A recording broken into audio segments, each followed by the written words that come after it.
신약성경 갈라디아서 5장 2절부터 12절까지 보겠습니다.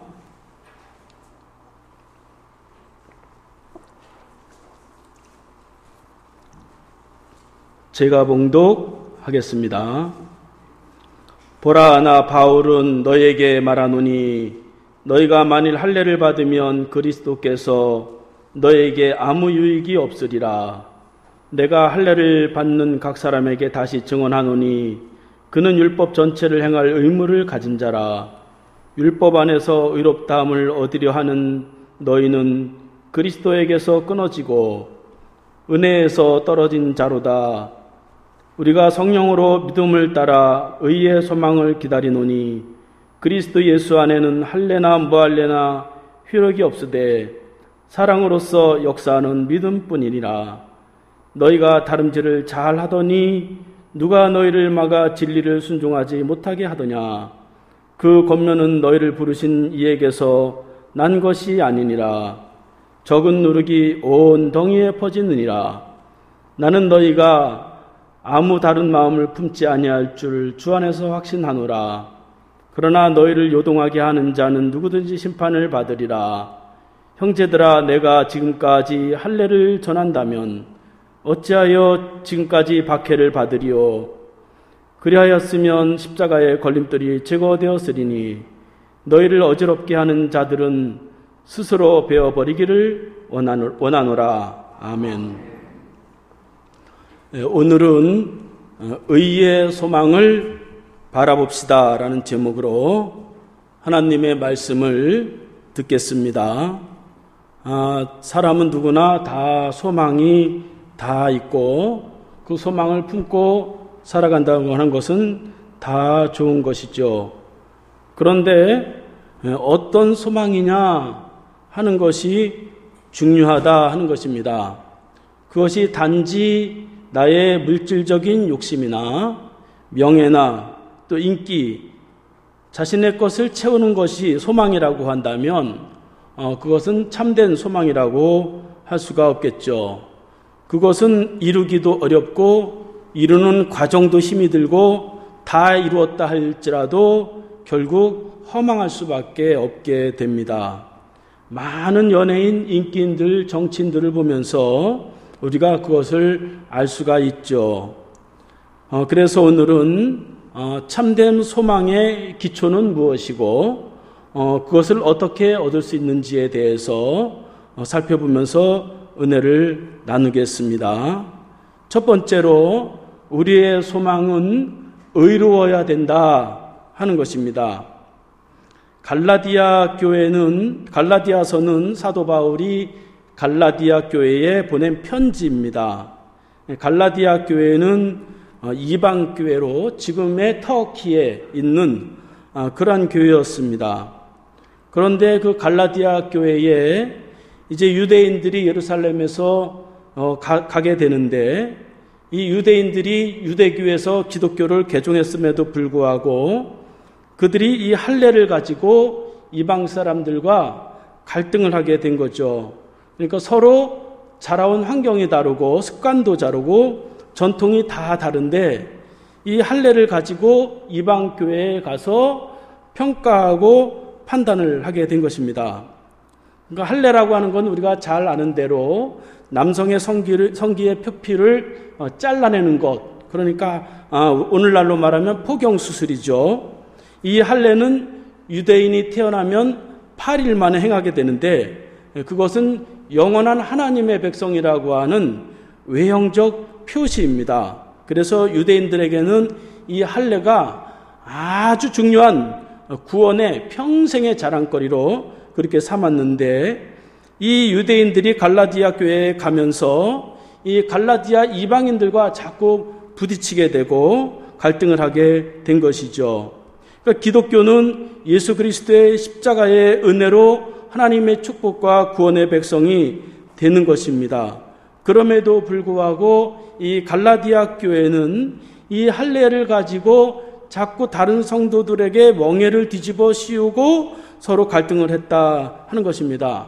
그러니까 할례를 받았습니까? 그렇게 물어보고 안 받았습니다. 그러면 이 할례의 표시가 없는데 어떻게 하나님의 백성이냐? 그러는 것이고, 또 이방 사람들은 할례를 받았다고 해도 믿음이 확실하지 않은데 어떻게 구원을 받을 수 있느냐? 그렇게 하면서 서로 갈등을 하게 된 것이죠. 그러니까 오늘날로 비유를 하면 세례를 받으면 구원을 받느냐? 그런 것과 비슷합니다. 제가 청년 때 저도 그런 고민이 많았어요. 세례 받으면 구원 받나? 세례 안 받고 예수를 잘 믿으면 구원을 받는가? 그런 거에 대해서 고민이 많았어요. 그래서 제가 청년 때 신학교 교수님에게 질문을 했어요.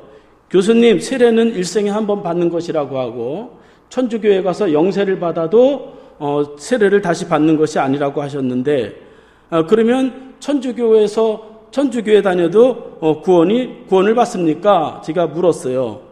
여러분들은 어떻게 생각하십니까? 천주교에 다니면 구원을 받을까요? 안 받을까요? 교수님이 이렇게 대답해 줬어요. 천주교 교리는 구원을 받을 수 없지만 그 중에서 진짜 예수님을 내 구주로 믿는 사람이라면 천주교 안에서도 충분히 구원을 받을 수 있다. 그렇게 말씀해 주셨어요. 그래서 저는 그거를 지금까지 믿고 있습니다. 그래서 세례를 받은 사람은 구원을 받았다고 저는 믿고 있고, 또 세례를 받지 않았다 할지라도 입으로 예수님을 구주라고 고백한 사람은 저는 구원을 받았다라고 저는 믿고 있습니다. 그러니까 이런 문제를 가지고, 그러니까 외형적이고 답이 없는 그러한 문제를 가지고 서로 갈등한다 하는 것이죠. 그런 것을 소망에 두면 안 된다 하는 것입니다. 그래서 사도 바울은 오늘 말씀 5절 말씀에 보면 우리는 성령으로 의의 소망을 기다리라 그렇게 말씀하고 있습니다. 그러니까 소망은 다 있는데 무엇을 소망하든지 의로워야 된다는 것이죠. 의롭다는 것은 깨끗하다, 거룩해야 된다는 것입니다. 우리가 재물을 많이 얻기를 소망을 하죠. 근데 그것만이 유일한 소망이라고 한다면 그거는 의의 소망이 되지 못하는 것이죠. 재물을 많이 얻어서 이것을 하나님을 위해서 선한 일을 위해서 내가 써야 되겠다.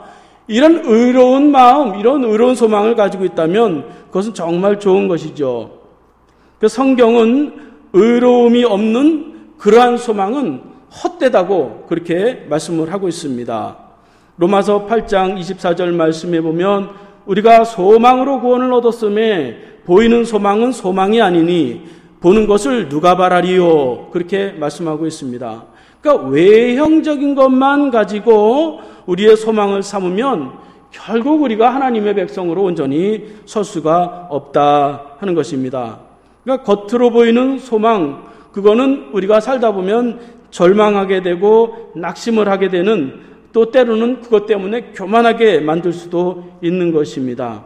그래서 우리가 비록 세상의 것을 우리가 무시할 수 없고 세상의 것을 우리가 바라보고 산다 할지라도 그 목적을 하나님께 두고 의로운 목적을 가지고 우리가 세상을 향해서 우리가 살아갈 때에 그것이야말로 우리에게 의로운 소망이 될 수 있다 하는 것입니다. 그래서 사도 바울은 그런 의롭지 않은 소망은 아무런 유익이 우리에게 없다는 것이에요. 그래서 3절 말씀에 보면 내가 할례를 받은 각 사람에게 다시 증언하노니 그는 율법 전체를 행할 의무를 가진 자다. 그렇게 말씀하고 있습니다. 4절 말씀에서도 율법 안에서 의롭다함을 얻으려 하는 너희는 그리스도에게서 끊어지고 은혜에서 떨어진 자로다. 그렇게 말씀하고 있습니다. 그러니까 할례를 가지고 외형적인 것을 가지고 그 교회 안에서 판단하고 정죄하고 너 율법을 지켰느냐 할례를 받았느냐 이런 것을 가지고 평가를 한다면, 그거 만약에 그렇다면 이왕 지키려면 모든 율법을 다 지키고 그 말을 해라 하는 것입니다. 하필이면 할례 하나 받은 것 가지고 모든 율법으로 자기가 의로운 것처럼 말하지 않아야 된다 하는 것입니다. 그러니까 아무리 법규를 잘 지키고 그래도 뭐 교통법규 하나 어기면 뭐 법을 어긴 사람이 되는 거죠. 그러니까 규칙과 법규를 가지고 교회에서 함부로 성도를 규정하지 않아야 된다 하는 것입니다. 규정하게 되면 은혜가 사라지고 그리스도에게서 멀어진다는 거예요. 그래서 사도 바울은 교회 안에서나 가정 안에서나 그런 외적인 행동, 그것을 가지고 갈등하지 말라고 하는 것입니다. 그 좋잖아요. 할례라고 하는 거, 율법이라고 하는 거 원래 다 좋은 건데 그 좋은 것을 가지고 갈등을 하는 것이죠. 여러분 가정에서도 말이죠. 뭐 나쁜 거 가지고 갈등하는 게 아니죠. 다 남편과 그 부인이 다 옳다고 하는 거, 좋은 것 가지고 서로 갈등하는 거잖아요. 그러니까 그 이상을 우리가 바라봐야 된다 하는 것입니다. 그래서 우리의 그 소망이라고 하는 것은 이렇게 의로운 것이어야 된다 하는 것입니다. 요한일서 3장 3절 말씀에 보면 주를 향하여 이 소망을 가진 자마다 그의 깨끗하심과 같이 자기를 깨끗하게 하느니라, 그렇게 말씀하고 있습니다. 주님을 믿고 주님을 바라보는 사람은 그 무엇을 소망하든지 간에 의로움을 밑바탕에 깔아야 된다는 것입니다. 의로운 성격을 가진 그런 소망을 바라봐야 된다 하는 것입니다. 두 번째로 그 의의 소망은 어떻게 얻을 수 있느냐? 그것은 예수 그리스도를 믿음으로써만 얻을 수 있다는 것이에요. 5절 6절 말씀에 보면 우리가 성령으로 믿음을 따라 의의 소망을 기다리노니 그리스도 안에서는 할례나 무할례나 효력이 없으되 사랑으로서 역사하는 믿음뿐이니라, 그렇게 말씀하고 있습니다. 사도 바울은 할례를 추구하는 것을 넘어서 의의 소망을 기다리라, 그렇게 권면을 합니다. 그 의의 소망을 얻는 길은 할례나 무할례와 같은 외형적으로 되는 것이 아니라 사랑으로 역사되는 믿음뿐이니라, 그렇게 말씀하고 있습니다. 그러니까 율법이 나쁘다고 하는 말이 아니라 율법을 너무 고집하지 말라고 하는 것이죠. 율법을 넘어서 사랑을 통해서, 서로 그리스도의 사랑을 통해서 믿음이 생성이 된다는 것입니다. 그러니까 율법을 통해서 믿음이 생성되지 않고 사랑으로서 믿음이 만들어진다 하는 것입니다. 갈라디아 교회 성도들은 이렇게 기준을 자꾸 율법으로, 원래는 그렇지 않았다고 하는 것이죠. 원래는 그렇지 않았는데 유대인들이 와서 자꾸 율법을 가르치다 보니까 그렇게 점점 바뀌어서 율법을 기준으로 신앙생활을 하다 보니까 결국 은혜가 사라지고 그리스도에게서 멀어지다 보니까 답답한 것이죠. 우리는 의가 의롭게 되는 것은 율법으로 되는 것 절대 아니다 하는 것입니다. 갈라디아서 2장 16절 말씀에 보면 사람이 의롭게 되는 것은 율법의 행위에서 나온 것이 아니요 오직 예수 그리스도를 믿음으로 말미암느니라, 그렇게 말씀하고 있습니다. 그러니까 믿음이 중요하단 말이죠. 그러니까 부부 생활도 말이죠. 서로 행동도 잘 해야죠. 근데 서로 믿어주는 게 중요하죠. 습관이 다르고 생각이 다르고 뭐 그게 다 달라도 믿음 안에서는 그 모든 것을 다 넘어설 수가 있는 거 아니겠어요? 그와 마찬가지로 하나님을 섬기는 데 있어서도 성도 간에서도 믿음 안에서 그 모든 율법적인 허물, 인간적인 모든 단점을 다 넘어서게 될 때에 믿음의 역사가 거기서 나온다고 하는 것입니다. 그래서 믿음의 관계가 중요한 것이지 무엇을 잘 지켰느냐 못 지켰느냐를 가지고 그렇게 해서는 안 된다 하는 것입니다. 그래서 의의 소망은 오직 사랑으로 역사하는 믿음뿐이니라, 그렇게 말씀하고 있습니다. 그래서 우리가 이렇게 하나님 앞에서 이제 믿음으로 이렇게 의로움을 가져야 된다 하는 것이죠. 저도 처음에 목회자가 됐을 때는 하나님 앞에 다 은혜로 왔어요. 성도들이 다 은혜로 왔어요. 그러니까 단점이 보이질 않아요. 이 교회 다니는 사람들 보면 다 청년을 보면은 다 천사 같고 다 그랬어요. 근데 말이죠. 이제 목회를 이렇게 오래 하다 보니까 이제 그 은혜의 사람이 아니라 이제 율법을 가르치는 랍비로 제가 점점 이렇게 바뀌어가는 것을 제가 알게 됐습니다. 그래서 어느 때는 하나님 앞에 막 기도하는데 하나님, 저 집사님은 저것만 고치면은 축복을 받을 수 있을 것 같은데 저 좀 고쳐주세요. 그렇게 막 하나님 앞에 기도해요. 어느 날 하나님 앞에 혼자 묵상하면서 기도하면서 똑같이 이렇게 기도했는데 하나님이 저에게 똑같이 말씀하시더라고요. 네가 잘 고쳐갖고 너 목사 세운 거 아니고 네가 잘났기 때문에 너를 이렇게 세워서 목사 만든 거 아니다. 너 있는 그대로, 너 부족한 그대로 내가 너를 쓰는 거야. 하찮은 기술도 쓰는 거고 네 언변이 부족하면 더 좋은 사람을 옆에 붙여서 하나님의 일을 위해서 쓰는 거야. 그렇게 말씀을 하시더라고요. 그래서 하나님 앞에서 제가 그 후로는 성도들을 절대로 평가를 하지 않고 절대로 판단을 하지 않게 되었습니다. 가정과 교회에서의 우리의 모습이 있는 그대로 받아들이고 사랑으로서 우리가 관계가 더 발전시킬 때에 그것이 결국 믿음으로 그렇게 만들어진다 하는 것입니다. 그래서 이렇게 은혜로 주어진 것을 우리가 반드시 기억을 해야 된다 하는 것이죠. 그렇지 않으면 자꾸 나의 의로움을 이 갈라디아 교회 사람들과 같이 자꾸 주장을 하게 되는 것이죠. 그 주장보다 하나님의 은혜가 더 중요하다고 하는 것입니다. 제가 어렸을 때부터 이제 착하게 살라고 하는 그런 말을 많이 들었어요. 주변 사람들이 저에게 늘 그렇게 말씀하셨어요. 내 어머니가 그렇게 고생을 많이 했으니까 너 그 은혜를 보답하기 위해서 너 착하게 살아야 돼. 그렇게 말했기 때문에 제가 빗나갔을 때에도 그 은혜를 생각하면서 다시 돌아올 수가 있었습니다.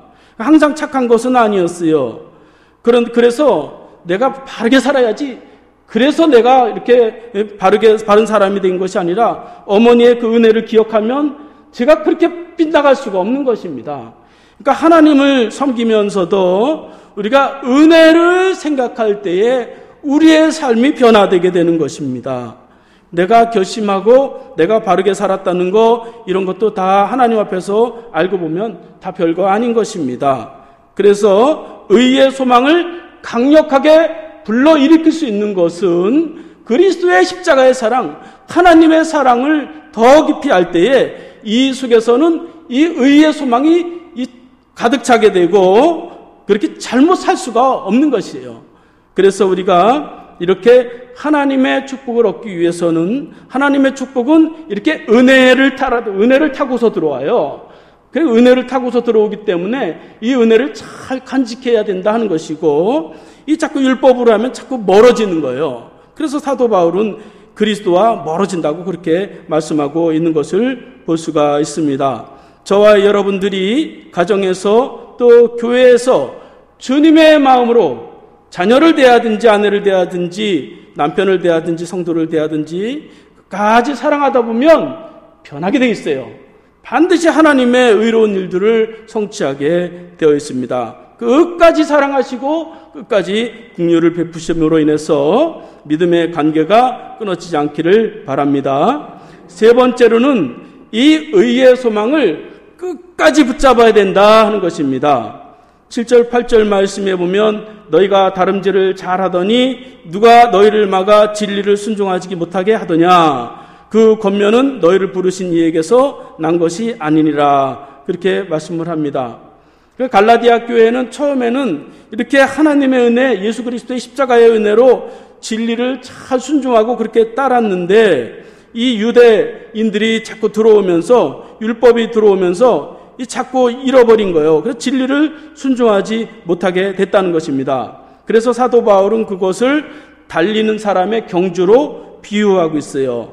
그러니까 달리는 사람이 어느 쪽으로 달려야 되는지 목적이 분명하지 못해도 쉽게 낙심하지만 이 코스를 이탈하면 안 된단 말이죠. 라인을 이탈하면 안 되듯이 이 하나님의 은혜의 라인, 이 코스에서 빗나가지 않아야 되고 자꾸 어떻게 하든지 그 은혜 안에 머물려고 해야 된다 하는 것입니다. 그러니까 우리가 다 소망이 있고 열심히